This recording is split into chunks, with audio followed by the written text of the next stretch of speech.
This ain't just a channel, this is BBTV.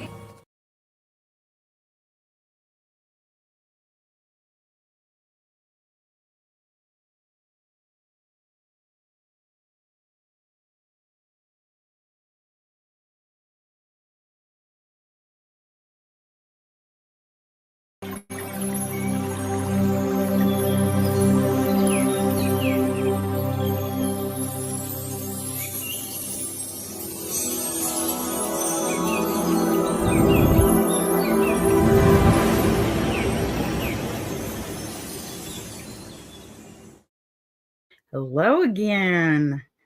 Did you come back? I certainly hope so. Look, real life, real talk, real people. This is AskABee. Welcome in, welcome home. The place where real people bring real letters, and we meet every story with truth and tenderness and a whole lot of courage. Every day we sit down together and open the kind of letters most folks just bury really deep. The quiet hurts, the heavy feelings, the questions you've carried alone for far too long. And here, you don't have to whisper. Here, your story has room to breathe. I'm not here to judge you. I'm certainly not here to fix you. But I am here to walk with you. So if you're tuning in today, take a deep breath. You're not late. You're not broken. And you're definitely not alone. This is where we untangle life one honest letter at a time. Now, before we get into our letters, I just want to remind you, pardon me, we do have the Ladies' Diary tonight. I have another panel of amazing, wonderful women, and I just can't wait to get to that tonight. But let me tell you, I'm really, really excited. Oh, my plus sister is here. Look. I love you. Thank you, honey. I'm so glad to see you. We need to talk about getting you up on the panel for Ladies' Diary, too. I need my plus sisters, both of you up there with me, okay? And as I was saying, the Ladies' Diary is this evening at 7 p.m. Eastern, 6 p.m. Central. If you're in Texas, Tulsa time like me. Oh, come on. I'll talk you into it sooner or later. But look, I do have my shirt on. We're Twinkies. Okay, I think I better get into the first letter now. Hopefully I'll get to see you guys tonight. Now, I've gone back to my uplifting letters because yesterday they felt right.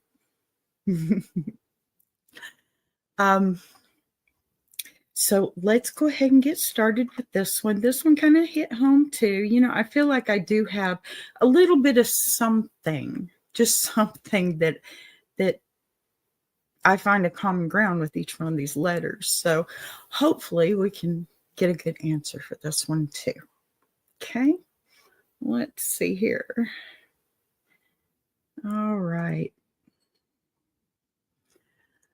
Okay, here's the letter B.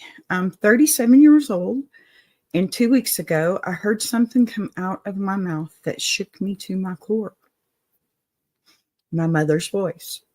Not literally her, but her tone, her reaction, her sharpness, all of it came out of me while I was talking to my 6-year-old daughter. It wasn't even a big situation. My daughter was having a meltdown over something small, big emotions, tired, overwhelmed, and instead of getting down on her level or breathing through it, I snapped. I said, "Stop crying, you're fine." And the second those words left my mouth, I felt this wave of shame hit me so hard it made me nauseous. Yeah, I've been there.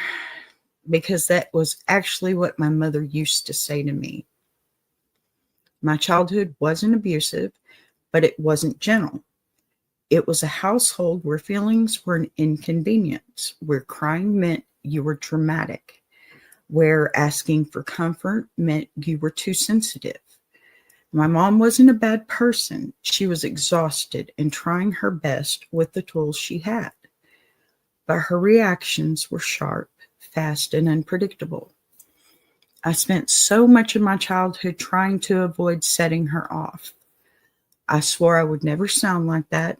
I would be soft, and I also swore I would be patient. But now I feel those same reactive patterns creeping into my parenting. It's like I go from calm to irritated in half a second, and afterward, I sit alone feeling guilty, wondering why this part of her lives so strongly in me. I don't want my daughter growing up tiptoeing around my moods. I don't want her to remember my tone more than she remembers my love. Agreed. But the reactions happen so fast, they feel automatic, like they're wired into me. It scares me truly. How do I break a cycle that feels like it's in my bones? How do I stop this before it becomes her childhood story the way it became mine? Signed, Scared to Repeat History. Pardon me. My goodness, what a letter. Well, first off, baby, what you were describing is one of the most universal, heartbreaking, and transformative moments a mother can have. That moment where you hear your childhood echo through your own voice, it's terrifying, but it confronts you with a truth you weren't prepared for. That what raised you lives inside you more deeply than you ever thought. But let me say something with love and clarity right here at the start. You did not fail. You awakened. Okay? Listen. Cycles don't break because we're perfect. Okay? Cycles break because we notice them. That moment where you snapped, that moment where shame hit your stomach like a brick, and the moment where you sat there thinking, oh no, I sound like her. Baby, that was the beginning of generational healing. Understand that. Let's slow it down just a little bit and walk through it just a little. Because what you're facing is layered, emotional, psychological, generational, and neurological. Okay? And every piece of it matters. Every single little bitty piece. You weren't raised with gentleness, so you're having to build it from scratch. Okay? Your mother wasn't cruel. She was limited. She didn't have the tools for softness because no one modeled softness for her. She parented in survival mode, short temper, quick reactions, rushed corrections, emotional shutdown. Okay? You inherited her wiring, but not her intentions. And now you're trying to rewire yourself while raising a child at the same time. That is holy and difficult, messy work. You're doing something your lineage has never seen before, mothering consciously. Okay? Your reactions aren't you, they're your nervous system repeating what it learned at age 6. When your daughter cried, something in you didn't respond, it reacted. That automatic tightening, that short, sharp tone, that stop crying impulse, that was your childhood speaking before your adulthood could intervene. Okay? But here's the miracle. Your adulthood did intervene. The second you felt that wave of shame, that internal pullback, okay? That moment you went still and thought, I don't want to be this. That was your higher self stepping in. Absolutely. Healing doesn't start with doing better.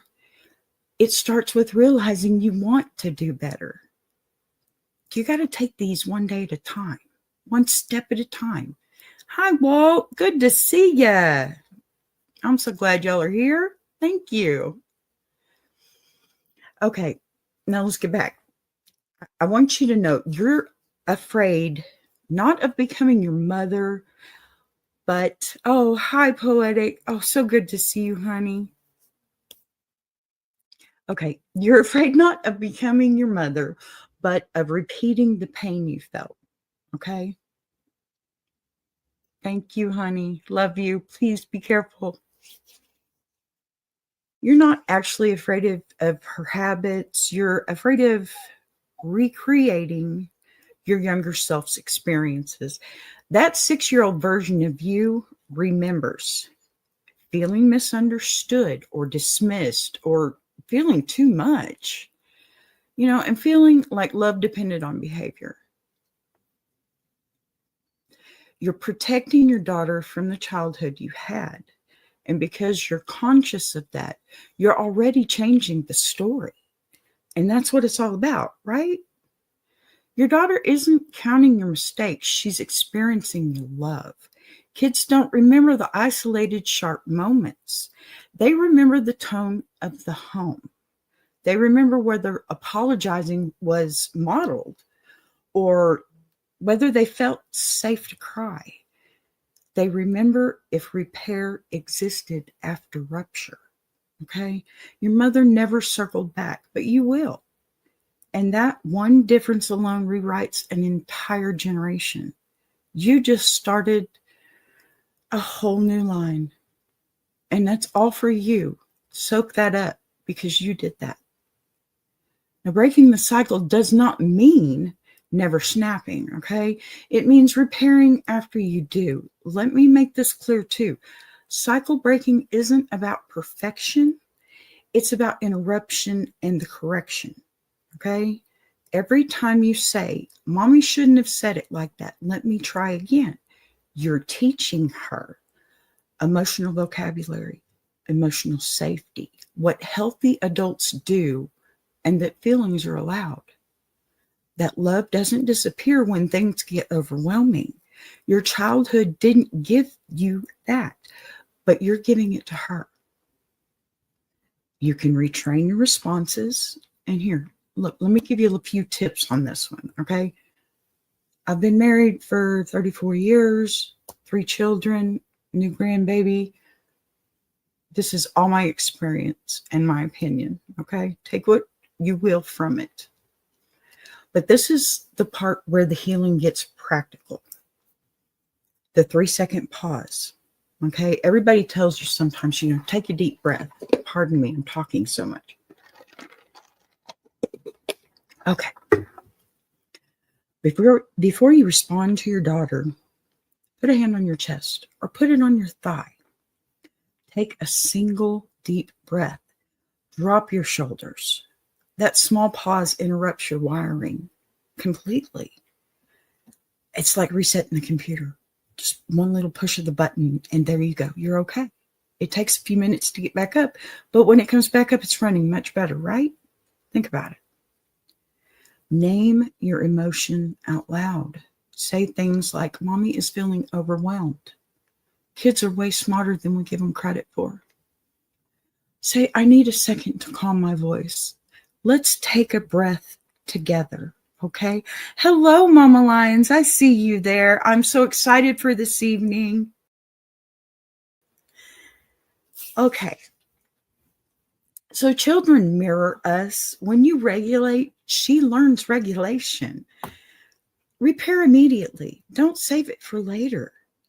If you can think about it, the instant you think about it, do it. These children need consistency. That's the biggest part. Okay. Even a few minutes later counts. I'm sorry I talked sharp. You didn't deserve that. That sentence creates emotional safety that lasts a lifetime. Okay? And do me a favor. Do us all a favor. Give yourself grace. Okay? I learned this one the hard way. You are healing while mothering. That's like trying to build a plane while you're flying it, and yet you're still in the sky. It works for a minute. Okay? Your daughter will not remember you the way you remember your mother. She will remember that you cared, you tried, you apologized, you grew, and you loved her loudly. Your daughter doesn't need you to be perfect, honey. She needs you to be present. And you already are. That's obvious by your letter. the fears you have, they're all proof that you are not your mother. Your mother never questioned her tone, never examined her patterns. She never paused to reflect. You are living differently because you are thinking differently, okay? And here is the deepest truth. Your daughter will one day say, my mom was not perfect, but she loved me enough to try that hard. She loved me enough to grow. She loved me enough to be better than what she was raised with. That is how generational lines are rewritten. You aren't becoming your mother, honey. You're becoming the mother your mother never had the chance to be. Okay? Believe that. Now that I'm done with that one, I just want to say hello to everybody. I have 7 watchers in here. Yay. Thank you so much for showing up. Y'all, please be here for tonight because we are so excited. Me and Mama Lions are going to have the Ladies' Diary yet again. Yay. I'm so excited. And you guys, get your merch. Get your merch. Go check it out. I'm telling you, I left the link in the chat for you. You got to be there. I'm telling you. Wow. Yes. Thank you, Walt. Thank you very, very much. Thank you. That was quite a letter. I was a little afraid of reading that one, but you know what? I felt that one too. So it was definitely a good one. Patty, friend. Oh my gosh. I'm so happy to see you, honey. So good to see you. Thank you for coming. Wow. This is a good day for me. I want to let y'all know I reapplied today. Yay! Accomplishments on the way for my monetization. If you don't know, I was allowed to reapply today. Also, a few great things for me too. I just hit 950,000 views. Oh my goodness. Hi, Big Jack. Good to see you. I mean, y'all, 950,000 views for real. It's time to start trucking. Hi there. Yay. How cool. Thank you guys so very much. Thank you, Patty. Aw. Thank you, Mama Lions. I am excited. This has been a good day so far, and it's just getting better. I know tonight is going to be so much fun. And Mama Lions, I sent you an email. When you get a chance, if you haven't already, would you get back at me? Just want to discuss a few things tonight before this show. Love y'all. Thank you so much. Okay. Yeah, I'm excited, but I'll tell you, it's a lot of shorts. A ton of shorts. But hey, on the rise. Yay! I'm so excited. Thank you so much for being here, all of you. I think I'm going to move on to the next one. That letter took a little bit longer than the last, so or at least yesterday's. Okay. Thank you guys so much for being here. I am truly, truly blessed to have you all. All right. This one's a little difficult too, but we're gonna do our best to answer this and make somebody happy, I hope. One more drink of my water. You'll be proud of me. I'm drinking water. Not my normal Dr. Pepper. I'm trying to be good. Okay. This one's a little tough, but you'll be all right. Dear B, last year was the darkest, heaviest year I have ever lived through, and it felt like life hit me from every angle at the same time. It wasn't one bad thing. It was a series of losses that came so close together that I didn't have the strength to stand up one before the next one hit. First, I lost my job, the job I had had for nearly 8 years. It wasn't just work, it was a routine, my social circle, the place where I felt competent and valued. Losing it felt like I was losing a piece of my identity. Then, before I could even process that, my mother passed away. Oh, honey. She wasn't just my mom. It was the person I called when something funny happened. The person who could comfort me just by answering the phone. The person who held our family together. I wasn't prepared for that kind of grief. I don't think anyone can be. No, ma'am. Definitely not. After she died, it was like something inside me shut down. I didn't have the energy to pretend I was okay. I wasn't sleeping. I wasn't eating. I wasn't talking. I'd sit on the couch for hours. Is this fog where nothing felt real and everything felt heavy? I wasn't functioning. I wasn't existing. I can only imagine. My goodness, honey. And through all of that, my husband went silent. Not mean, not dismissive, just absent. He didn't ask how I was feeling. He didn't hug me. He didn't sit next to me or say, I'm here. He didn't encourage me to eat, get some air, or talk to someone. Oh, goodness. He would come home from work, say hello, turn on the TV, eat, scroll his phone, go to bed. Every day, like nothing had changed. He didn't step towards me emotionally, and I didn't have the strength to step towards him. So we both just lived our routines, except mine was collapse, and his was ignoring the collapse. At the time, I told myself he doesn't know what to do, or maybe he thinks giving me space is helping, or maybe he's scared of saying the wrong thing. But now that I'm slowly climbing back out of that hole, I'm realizing that I feel resentment, quiet resentment, the kind that sits deep in the chest. It's not rage. It's not anger. It's more like grief about the person who was supposed to catch me, not even noticing I fell. I don't think he meant harm. I don't think he's a bad man. I think he just didn't know how to deal with a broken version of me. But the truth is, he wasn't there when I needed him most. And I don't know how to move past that. How do I rebuild trust with someone who was physically next to me but emotionally nowhere to be found? How do I tell him what his silence did to me without making him feel attacked? And what do I do with this fear that if something devastating happens again, he'll stay silent all over again? Signed, Quietly Resentful.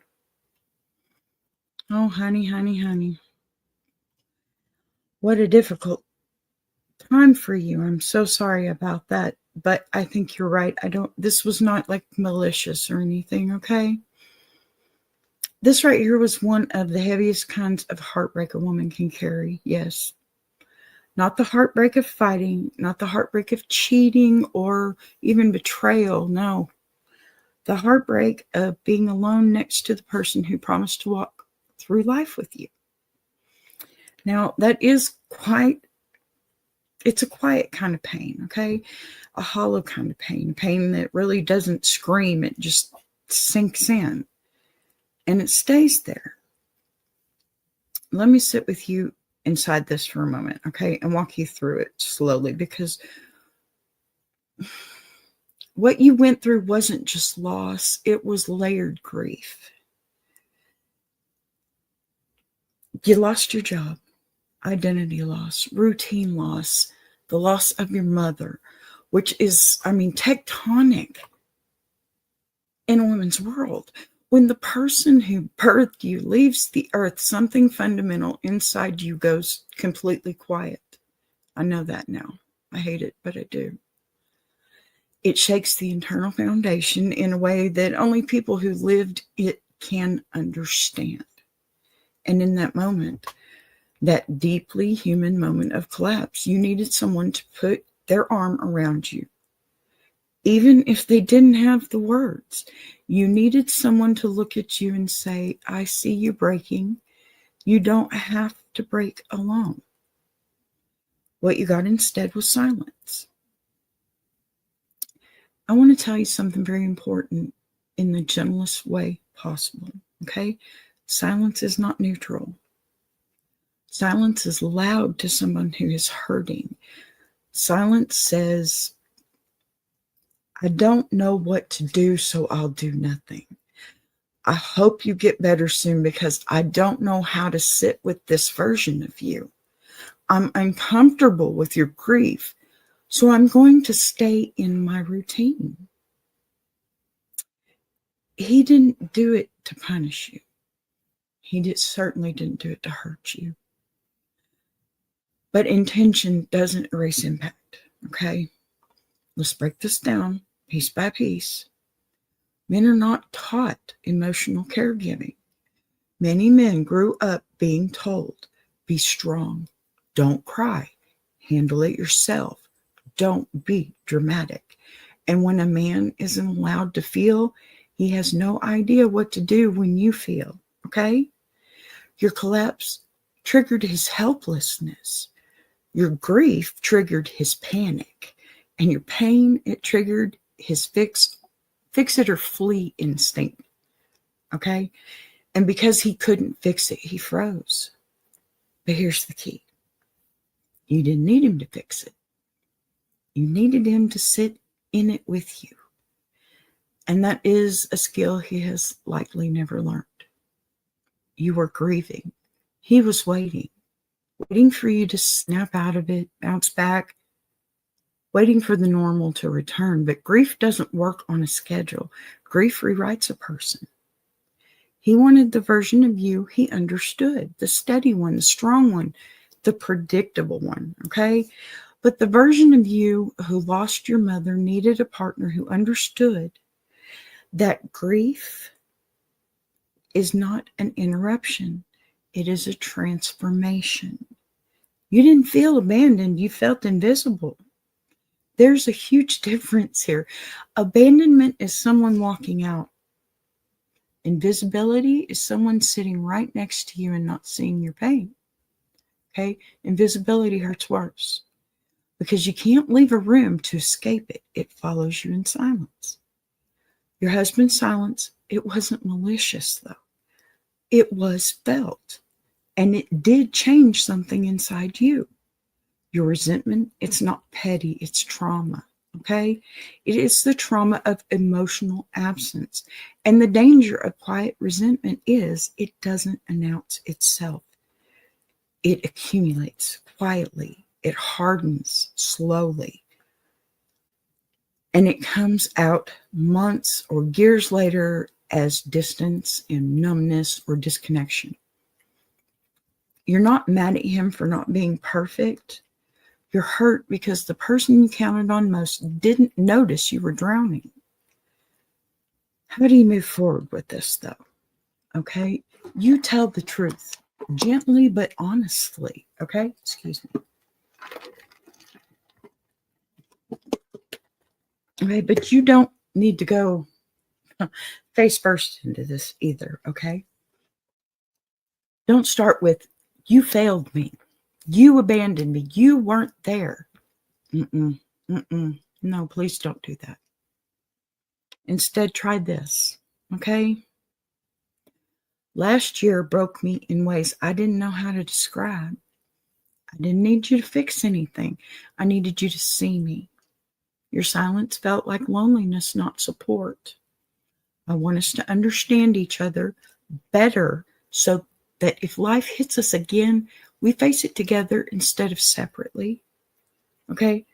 You're inviting him into the story, not blaming him for the chapter. Okay? You can't blame. No blame. There's no blame. You can't rewire him overnight. Okay? And he can't do the same for you. It takes two to tango, people. And you knew about his emotions when you married him. Okay? His response will tell you everything, though. If he softens, if he leans in, if he says, I didn't know, but I want to do better, then you're healing something, aren't you? Not ending something. Of course, if he deflects, if he gets defensive and tells you you're overreacting, well, the problem is way deeper. Emotional avoidance, not ignorance, okay? How do you rebuild the trust? Small gestures, baby steps, not big declarations. Ask him to check in once a day. Send me a text. Let me know you love me. That's not so hard. Should have been doing that in the first place. But, share one feeling at a time, okay? Don't bombard him with everything. Some men take a little longer to process some stuff. And you just need to be honest without triggering his defenses, okay? Invite him to talk with you or sit with you. You don't even have to talk. Just sit in silence. Sit together. Breathe in the same air. Create emotional micro moments instead of heavy talks every time. Trust is rebuilt like stacking stones, one small piece at a time. Okay? Your fear about the future is real. And that's why this conversation matters. You're not afraid of the past. You're afraid of it repeating itself. Okay? This is not resentment. This is self-preservation. Now, let me tell you the truth you haven't said out loud first. You don't want a new husband. Okay? You want this husband to understand you. You want this man to grow with you.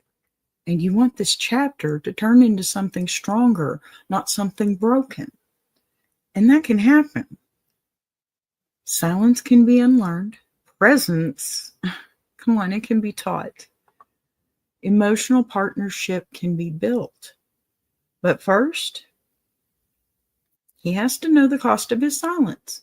And maybe you deserve to be heard this time, okay? Y'all talk.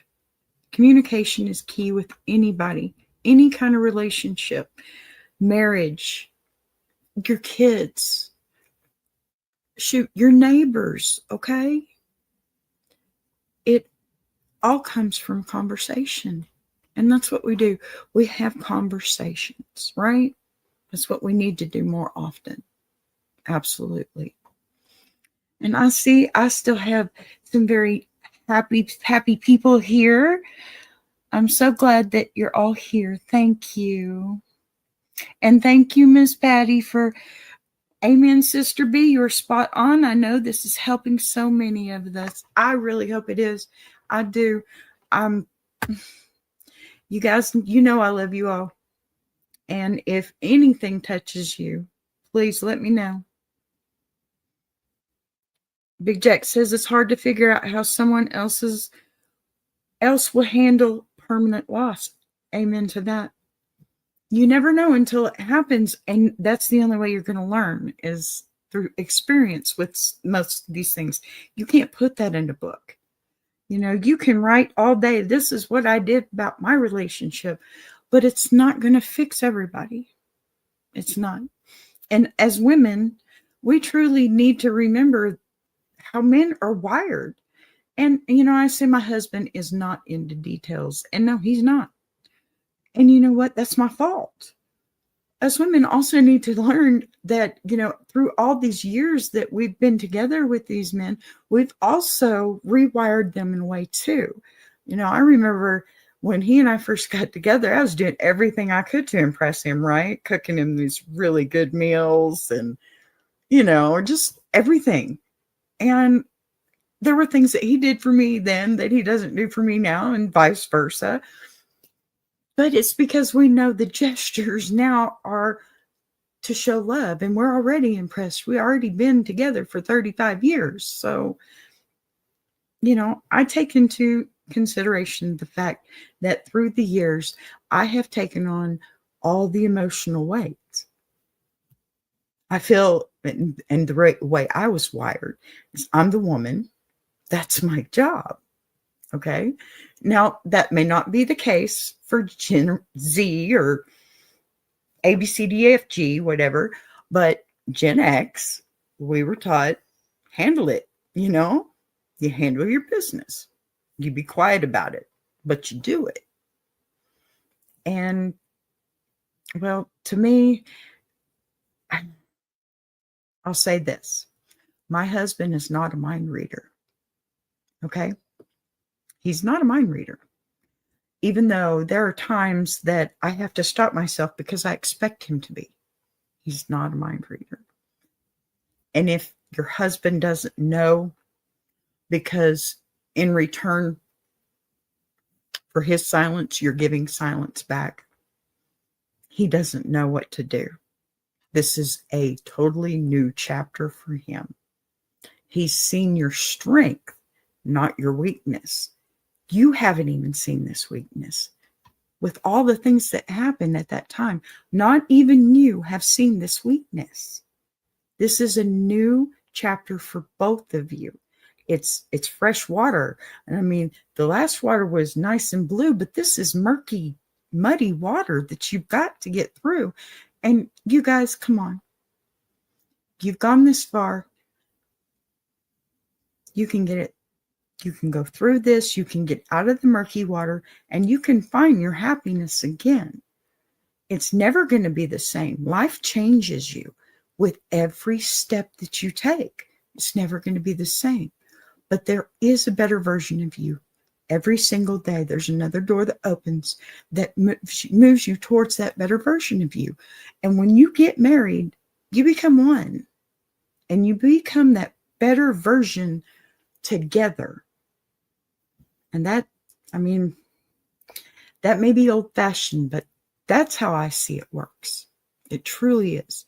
You have to give and take together, not give it all while they take it all.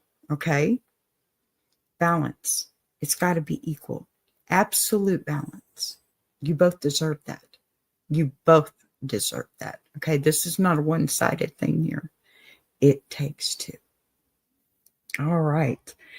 Let's see here. My goodness, we've only gotten through 2 letters today. I must have done better on my answers.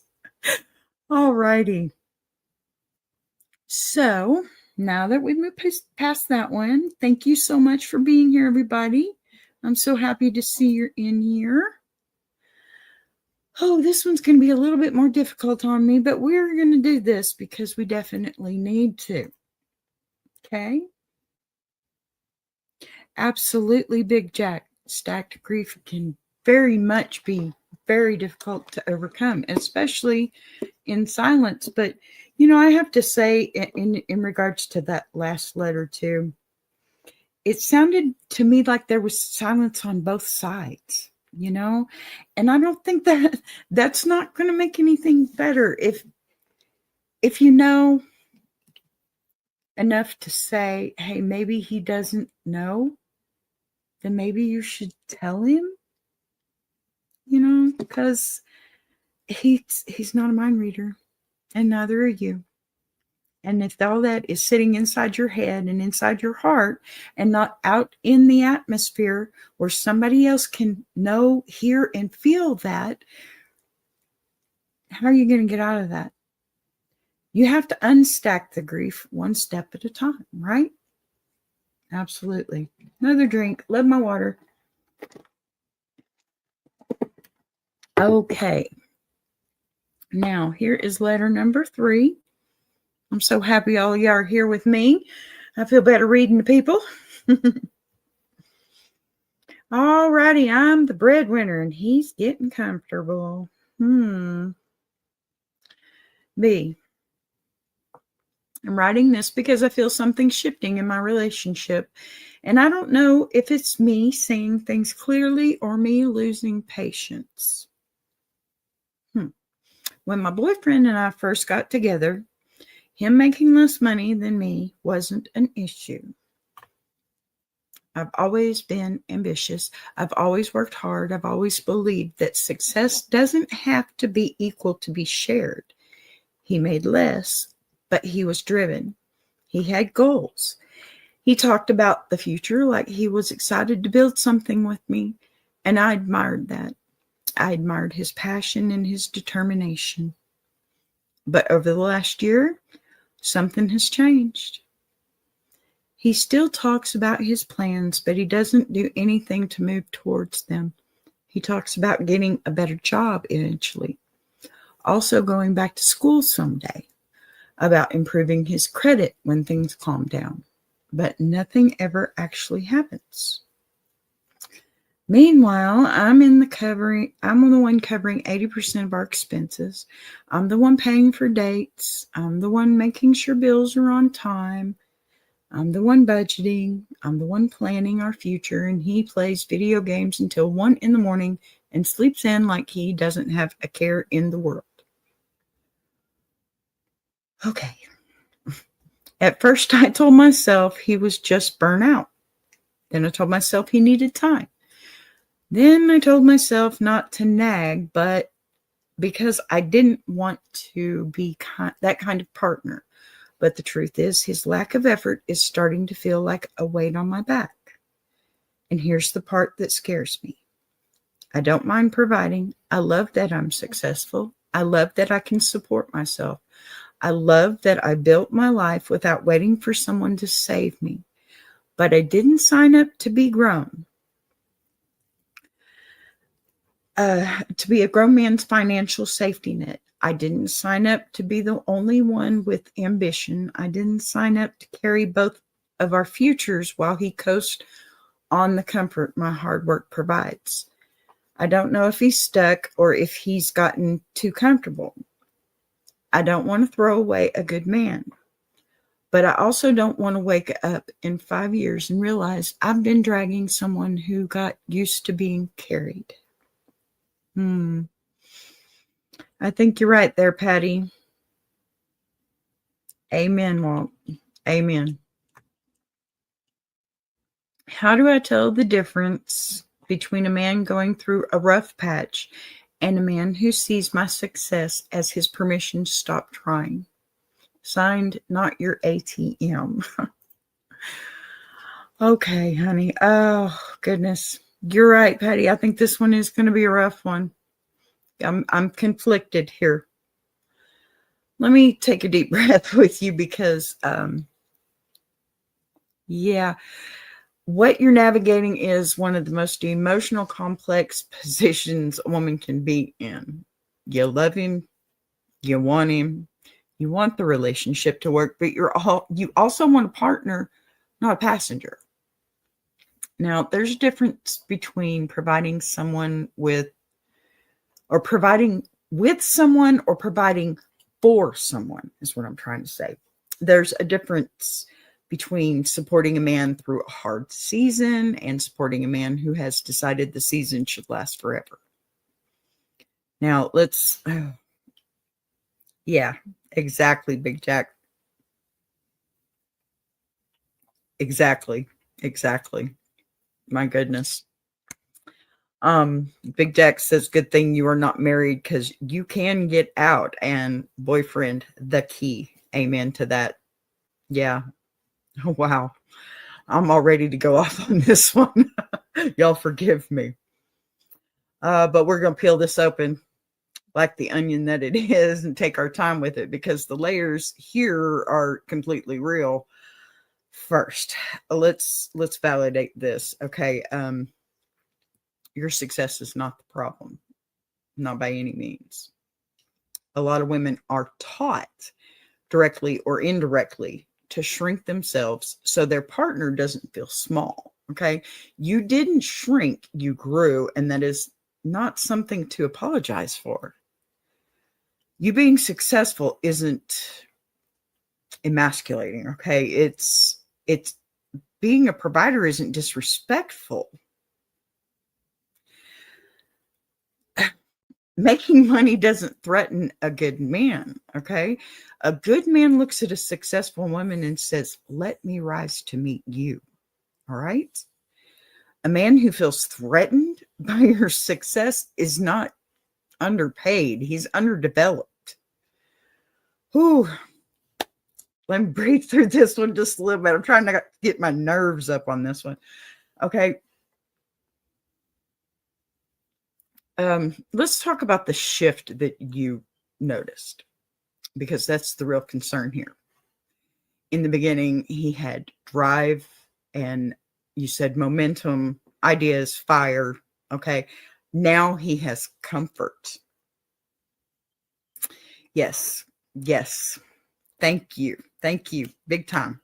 You got it, baby. You got it. And comfort is not a bad thing in a relationship unless it comes with complacency. Okay. Men fall into one of the three categories when dating a woman who out earns them. A motivated man. Okay. Your success inspires him. He steps up, he grows, he levels up. He loves that you win and wants to win with you. Okay. Then there's the insecure man. Y'all remember, this is just my opinion. Okay. Don't shoot me, y'all. Walt, seriously. I love you, man. I ain't making you a sandwich today. Now, you know I love you all. Okay. Let me get back to this. ADHD, y'all. Okay. For an insecure man, your success embarrasses him. He compares. He resents. He lashes out. He even tries to bring you down to feel equal. Okay. And then there's number 3, the comfortable man. Your success relaxes him. Not in a healthy way, in a dangerous way. He stops trying. He stops building, stops planning, because he realizes he doesn't have to. Your man isn't insecure. He's not sabotaging. He's not resentful. He's comfortable. And comfort is the silent killer of ambition. Now, oh, hello, Geek Boy. Good to see ya. Okay, the new version of him that you're seeing, that's a man experiencing passive dependence. Okay? Not malicious dependence, not gold digging or manipulative dependence. It's passive dependence. All right. It's the type where a man slowly shifts from, like, I want to contribute to, to, well, she got it, so whatever.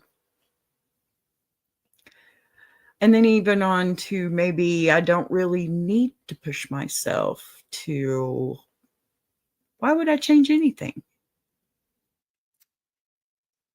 He didn't wake up one day and choose to get lazy. He slid into it comfortably, quietly, unintentionally. And that slide only happens when the woman is strong, capable, reliable, consistent, and self-motivated like you. Now, you became the foundation, and he put his feet up in it and on it. Okay. Let's talk about effort, because that is the real currency in a relationship. At least that's my opinion. This is not about money or income, not about who pays for what. The question is this: is he contributing effort? Effort can look like cooking, cleaning, planning dates, being emotionally supportive, working on himself, chasing goals, carrying the mental load, building something, growing. Money is not the only contribution, but effort is required for love to feel like partnership. Big Jack says money doesn't make a man any kind of way. It's the handling of the money that causes the problems. You're right.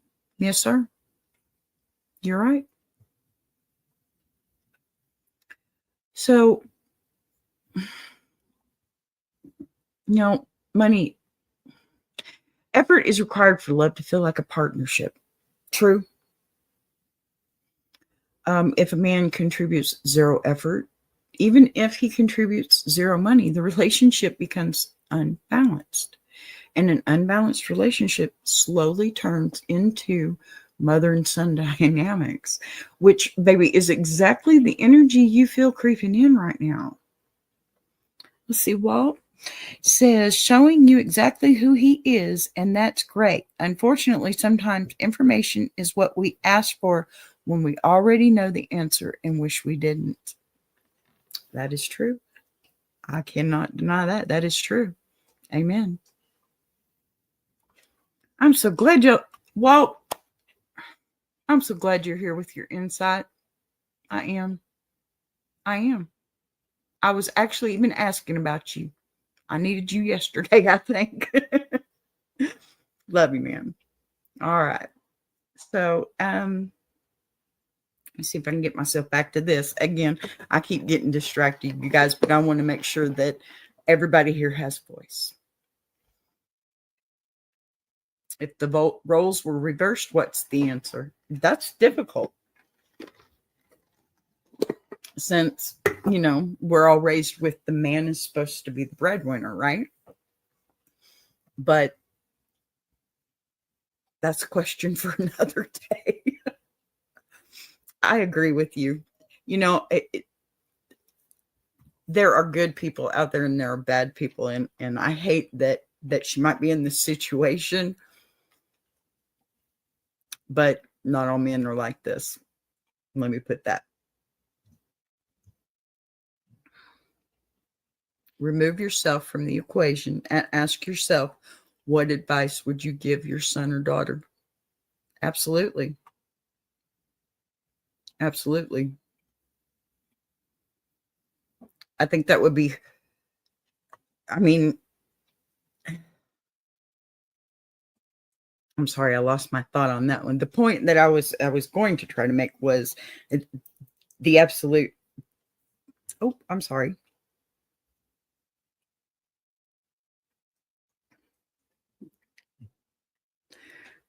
Sorry, I'm trying to read everything too. Yeah, but you're right. Well, you're right. You're right. And I feel like maybe she's being a little blind too, and purposefully. Yes.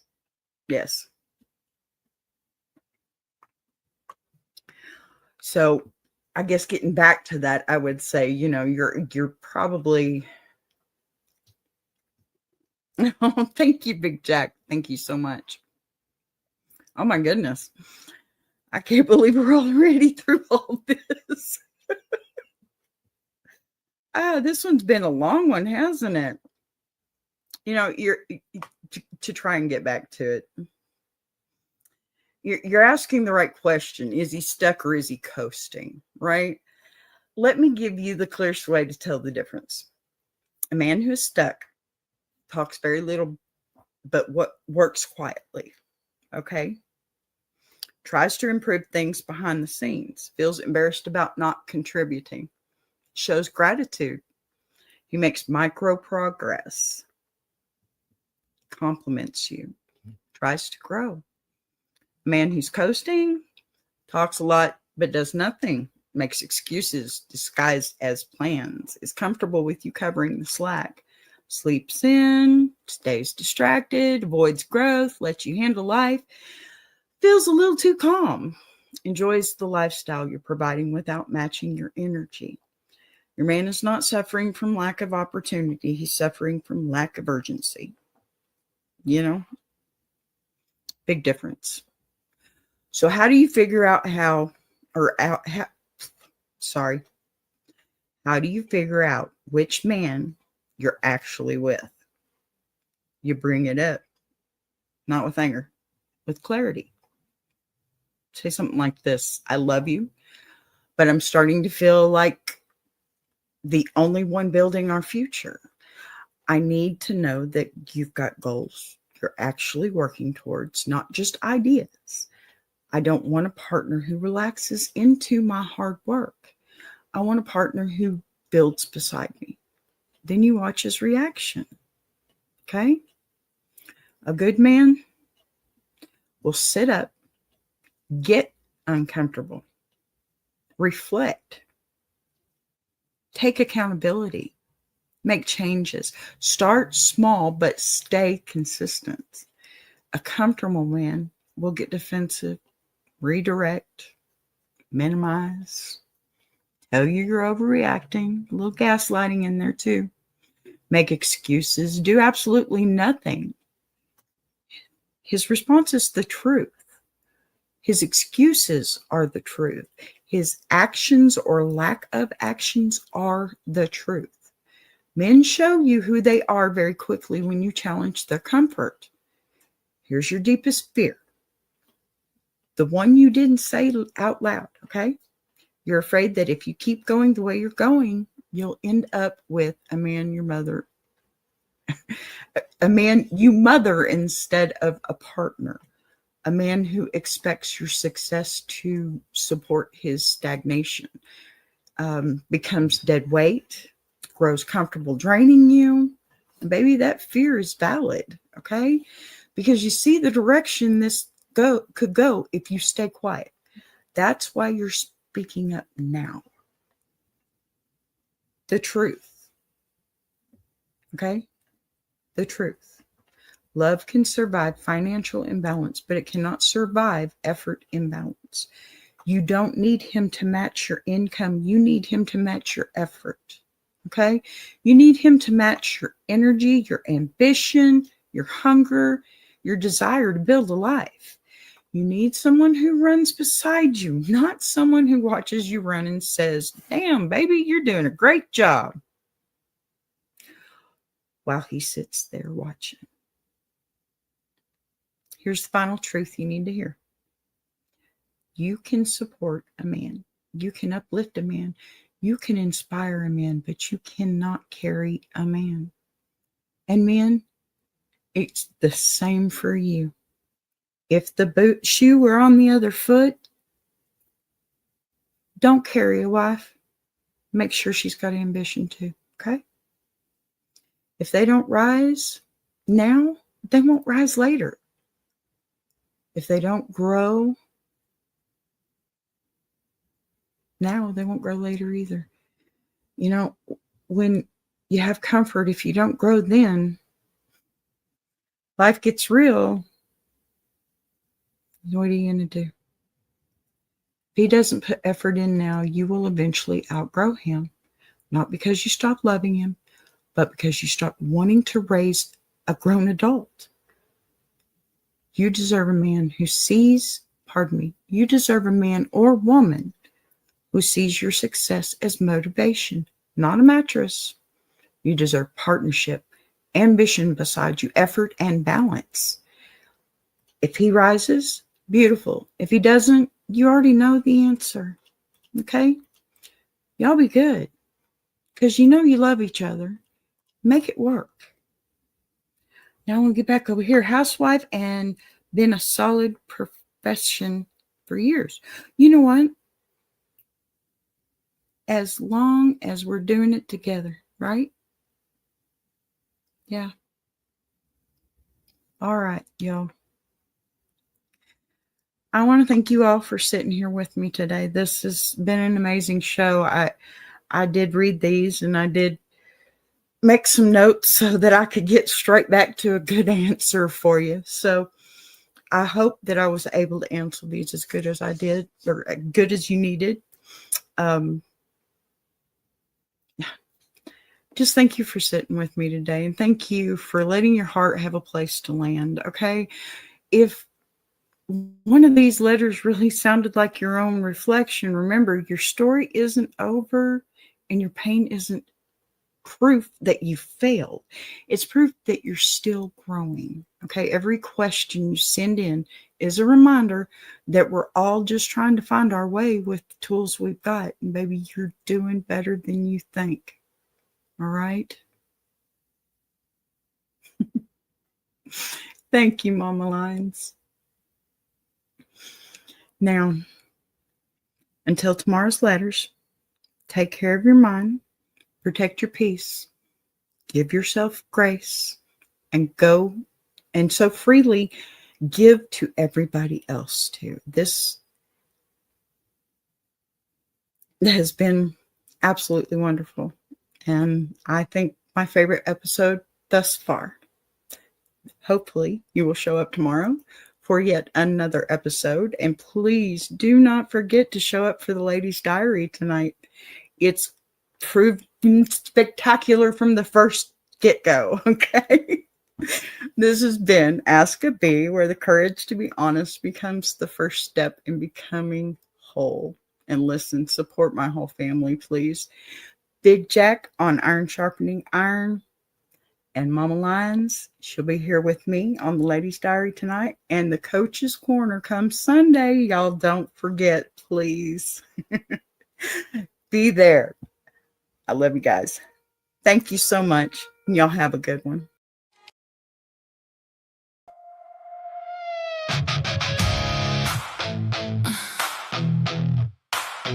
Boss B. Yeah. Press go!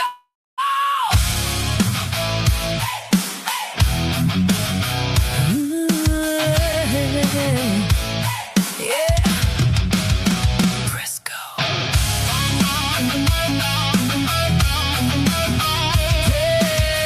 Yeah. I don't warm up, I just hit go. Half these moves I don't even know. Still land solid, still stay loud. Turn one stream into a whole damn crowd. Didn't come clean, didn't come neat. Built this thing while missing sleep. If it breaks, I build it fast. I don't sit, I move right past. I ain't waiting for the green light glow. Whole thing moving before I say go. If it shakes, let it shake. I adjust on sight. Turn one wrong move into something right. Press go, don't overthink it. If it moves, then I'm in it. BBTV, yeah, we run it. Didn't plan it, still done it. Press go, no pause, no edit. If I start, I don't get it. Not rising, I've been did it. Now I move like I'm in it. Press go. Now I move like I'm in it. I don't chase what I already made. Seen too much just to be afraid. Some days loud, some days low. Still everything I touch gon' grow. Laugh through chaos, talk through noise. Turn real life into my choice. If it flicks, I flip it twice. I don't roll, I control the dice. Ain't no clean take, ain't no reset. Everything live, I ain't done it yet. If it hits wrong, I rewrite fast. Future moving, I don't live in past. Press go, don't overthink it. If it moves, then I'm in it. BBTV, yeah, we run it. Didn't plan it, still done it. Press go, no pause, no edit. If I start, I don't get it. Not rising, I've been did it. Now I move like I'm in it. No script, no pause, no clean lines, no second thoughts. I don't wait for perfect timing, I just move when it hits, that's all I got. Messy, loud, still lands clean. Built this whole thing in between. Every moment I didn't know still turned into something I can show.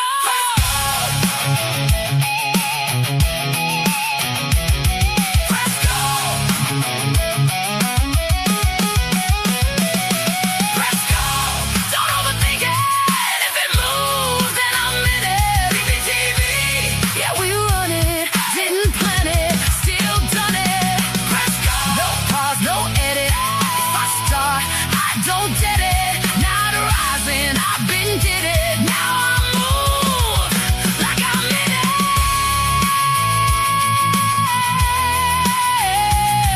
Press go. That's all I do now. BBTV, still running.